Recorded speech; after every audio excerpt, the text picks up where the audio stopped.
Hello and welcome back to Down the Track. Over the last couple of weeks, all the focus has been on the Asia Cup and down the track. But let's talk about some Test cricket. England versus South Africa. England winning the series 2-1, and Baz-Ball has been a success. They beat New Zealand 3-0 early in the summer. Then that one-off game against India, they won. They won that to make the series 2-2. And then now this series, they came from behind. They lost the first Test match and they won 2-1. And Ben Stokes and McCullum, they got it right. There was criticism after that game against South Africa against a good bowling attack. You can't play Baz-Ball, but they continue to do that. And the result, they only had 3 days. So the first day was rained out, and the second day, because of the passing of the Queen, they took that day off. And then there was only 3 days remaining in the Test match. And in those 3 days, they found a result very easily. On the fifth day, they just needed like 15-20 minutes to finish off the game. So let's just say it was a 2 day match. And this is modern cricket for you. Test matches not lasting too long, finishing off in a couple of days. And it was a brilliant performance from England. Ben Stokes has done brilliantly well as captain in this summer so far. And it's been a wonderful summer for England Test cricket. It took a bit of a beating, Test cricket for England, in the last few years, but the white ball game was prioritized, and there was more focus on that.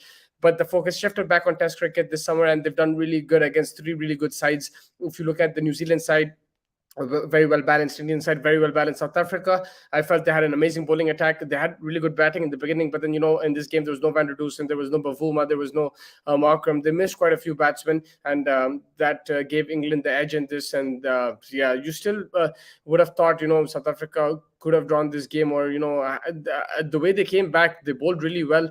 In that, after getting bowled out for 118, they bowled England out for 158. So that was an outstanding achievement. But then in their batting, they just couldn't capitalize. 169 all out, and England finished it 130 for one. They chased it successfully.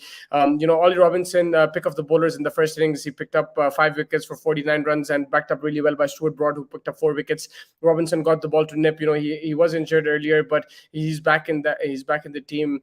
And he's played in place of Potts, but he was brilliant. There was a lot of talk that England are lacking pace and everything, but he has just about the right type of pace, and especially in these conditions, he gets the ball to move. Again, I think if you're playing away from home, England will have to tinker a bit with this bowling lineup. They'll need someone with express pace, but in these conditions, it worked out for them. Excellent accuracy from both him and Broad. Anderson bowled his 8 overs for 16 runs, 1 wicket, economy of 2. So he did his job as well. And it was a convincing performance from England. They got South Africa all out for 180, and from then they always had the edge in their innings. Pope led the way with a 50. Him and Root were building a partnership, but then they collapsed. Marco Jansen picking up 5 wickets. He had an outstanding spell in the first innings of South Africa's bowling. He bowled really well, and he was backed up as well by Kagiso Rabada, who picked up 4 wickets. It was a very good, strong bowling performance from South Africa as well. If only their batsmen pitched up in this game. Yes, they missed some experienced players, but if they could have crossed 200, they would have put England under pressure in that last innings. Of course, we know Baz-Ball and everything; they can chase 400, but still, with this bowling attack, I think South Africa would have really challenged, but it wasn't to be. They weren't able to post the runs, although the bowlers did put up a fight. They got England all out for 158. They just couldn't capitalize. If you look at the second innings, Elgar and we got off to a decent start. They put up a 50-run partnership, but once Stokes made the inroad, after that he picked up the first wicket of Irby, and then after that, South Africa collapsed again, and Stokes were picking up 3 wickets. He's a brilliant all-rounder. I keep saying this. He's outstanding. Stuart Broad also 3 wickets again. Robinson and Anderson 2 apiece. Broad had an amazing match, and Ben Stokes, if he doesn't provide with the bat, he'll provide with the ball. If he doesn't provide with either, he'll do something in the field. His captaincy has been outstanding. The way he changed his bowlers in this match was outstanding. Field placement was spot on. And after a start, when you give South Africa a lead like that, 18 runs, there were 50 for no loss. You can be under the pump because you did get this team all out for 118, but that didn't really bother him. He stuck to his plans. He brought himself on, picked up a wicket, and then the wickets kept flowing. Again, South Africa lacked that experience in the middle order. The likes of Zondo, Mulder, even Varane and Rickleton, they just couldn't provide for South Africa. They couldn't get the runs. They just couldn't manage the England bowling. bowlers, and I think that's where they missed the likes of Van der Dusen, even Markham to the extent. Markham is such a talented batsman. Yes, he has consistency issues, but him, Bavuma, and Van der Dusen, if they were in this team in this match, I think that it would have been a different ball game altogether, a different test for the England bowlers. But England were up against what they had, and they had to complete it. And to win in 3 days is a big achievement, no matter which side you're playing, no matter what the personnel is. To win in 2 days almost, it's a brilliant result and a brilliant summer for England and for Ben Stokes. If you just look at overall, they played some aggressive cricket. They didn't have Bairstow in this game, but he's been one of the standout players of this summer. He was outstanding. Root, chipped in. It wasn't the best Root summer, but because the way everyone was playing, chipping in, Root also had his times where he scored, and overall it was good. It's good to see Crawley. They've backed this man so much this whole summer. He was the only guy who wasn't performing, but he came up trumps with a 69 or 57, and that's what they want. Strike rate of 120. They want him to give aggressive, fast starts, fast starts, so that the rest of the batsmen can come and capitalize. It's going to be aggressive cricket. We saw in that first Test match at Lord's, Ben Stokes came out swinging and he got out. There's a lot of criticism that you can't do this against Nokia and Rabada, but in that post-match press conference with the BBC, he was doing an interview. Ben Stokes, you could just clearly tell he didn't care. He didn't give anything. Like, he just wanted to continue playing like this. He didn't care what the commentators are saying, what the host was questioning him. He's like, yeah, that's how we're gonna play. It doesn't matter if it didn't work out this time, it'll work out next time. And he's been proven right.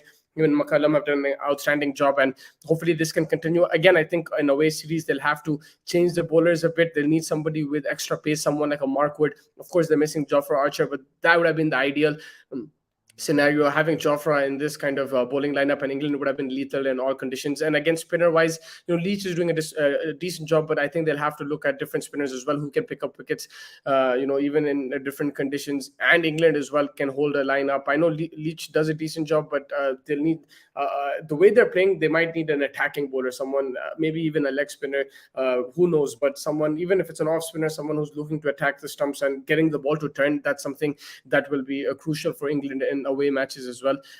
But let's see what happens now. The team will be focusing on T20 cricket. They're going to play 7 T20s against Pakistan. In Pakistan, it's going to be a historic series, but it's going to be all building up to that T20 World Cup in Australia, and the focus will be shifted to that. But for now, it's been outstanding summer for England, and kudos to the whole team and team management. From South Africa's point of view, I don't think they should be too worried about it. They played a really good series. Again, they missed some star batsmen in this game, but they played a really good series. The bowlers were outstanding.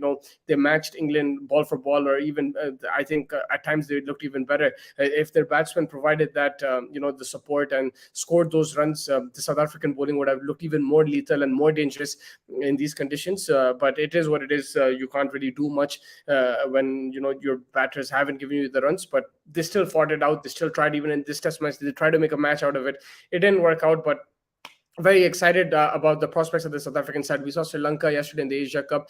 They won a trophy after such a long time, and it's great to see Sri Lankan cricket on the up. And I think same thing with South Africa. Yeah, this series would have been a big, a big achievement for Dean Elgar and his lads. But they can always move on from here. And now T20 cricket will be their focus as well. And hopefully, they do well. They have a series in India, a one-day and T20 series, and then they'll focus on the T20 World Cup. They have these bowlers, Rabada, Nokia, very talented, and some Tristan Stubbs. They have Deval Brevis in the ranks as well, and quite a few players who are exciting in South African cricket, and hopefully we get to see more of them as we go forward. But I think that pretty much wraps up this episode. Thank you so much for joining me. Make sure you like and subscribe. We'll get you the latest content from the cricketing world. Thank you so much.